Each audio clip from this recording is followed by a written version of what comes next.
অধিকার আইন বিকাশ নয় সংশোধন হবে বলে মনে করেন অন্তর্বর্তী সরকারের আইন উপদেষ্টা। জনবিরোধী আইন সংস্কার না হলে এক কর্তৃত্ববাদী জঞ্জাল থেকে আরেক কর্তৃত্ববাদের দিকে দেশ যেতে পারে বলে আশঙ্কা দুর্নীতি দমন সংস্কার কমিশনের প্রধানের।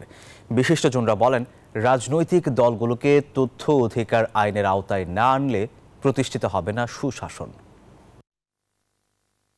আওয়ামী শাসনে গুম, খুন, নিপীড়ন, নির্যাতন হলেও তার তথ্য জানত না স্বজন, পরিবার। ক্ষমতা আগলে রাখতে শেখ হাসিনা সরকার হরণ করেছে মানুষের তথ্য অধিকার। সাইবার নিরাপত্তা ও আইসিটির মতো বিতর্কিত আইন করে তারা করেছে মানুষের অধিকার হরণ। আন্তর্জাতিক তথ্য অধিকার দিবস 2024 উপলক্ষে রোববার রাজধানীতে এনজিও বিষয়ক ব্যুরো এবং তথ্য অধিকার ফোরাম আয়োজিত এই মতবিনিময় সভায় এসব কথা বলেন বক্তারা। জনবিরোধী আইন সংস্কার না হলে এক কর্তৃত্ববাদী জঞ্জাল থেকে আরেক কর্তৃত্ববাদের দিকে যাওয়ার শঙ্কার কথা জানান অন্তর্বর্তী সরকারের দুর্নীতি দমন সংস্কার কমিশনের প্রধান। প্রাতিষ্ঠানিক চর্চার পরিবর্তন হয়ে গেছে, এটা কিন্তু আমরা এখন বলার মতো সাহস আমার অন্তত নাই। আমরা এক ধরনের কর্তৃত্ববাদের জঞ্জাল থেকে আরেক ধরনের কর্তৃত্ববাদের দিকে ধাবিত হচ্ছে কিনা সেটা নিয়ে কিন্তু আমার শঙ্কা আছে। এই অবস্থা উত্তরণে রাজনৈতিক দলগুলোকে তথ্য অধিকার আইনের আওতায় নিয়ে আসার দাবি জানান নির্বাচন ব্যবস্থা সংস্কার কমিশনের প্রধান।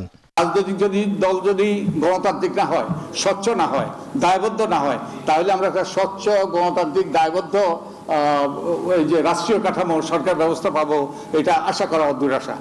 এ সময় আইন উপদেষ্টা অভিযোগ করেন, তথ্য অধিকার বিনাশ করার মতো অনেক আইন বিগত সরকারের সময় হয়েছে। আপনারা জানেন, বিগত সরকার আমলে তথ্য অধিকার আইন হয়েছে, আবার তথ্য অধিকার বিনাশ করার মতো অনেক আইন হয়েছে। আমাদের সরকারের পক্ষ থেকে আমরা তথ্য অধিকার বিনাশী যে সমস্ত আইন ছিল, যে সমস্ত আইন করার পরিকল্পনা ছিল, সেগুলি বাতিল করার চেষ্টা করব। ক্ষেত্র বিশেষে সংশোধন করতে হবে।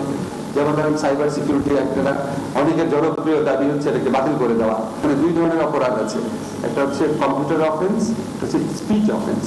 স্পিচ অফেন্স আমি বাদ দিব, কম্পিউটার অফেন্স, হ্যাকিং করা, বা ধরেন একটা মেয়ের সাথে ঘনিষ্ঠতার ছবি কম্পিউটারে দিয়ে ব্ল্যাকমেইল করার চেষ্টা করা, সেটাকে যদি আমি ক্রিমিনালাইজ করার থেকে বাতিল করি, তাহলে দেশে অরাজকতা হয়ে যাবে।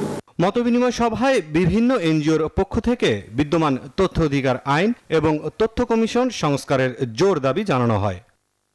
মুরসালিন হক জুনায়েদ, নিউজ 24, ঢাকা।